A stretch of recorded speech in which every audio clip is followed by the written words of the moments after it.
שנגזלו על ידי קומץ אנשים שנתנו לעצמם את הזכות להחליט בשבילנו כולנו, בשביל 8 מיליארד בני אדם שמעולם לא נשאלו.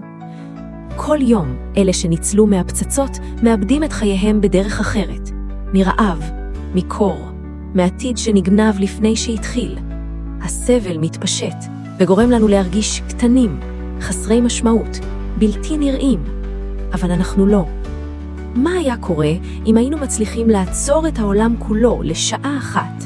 אם היינו מכבים את כל האורות, את כל המסכים, את כל הרעשים, ויושבים יחד בשקט, כל אחת בדרכה שלה, עם האמונה שלה, עם הכאב שלה, עם התקווה שלה.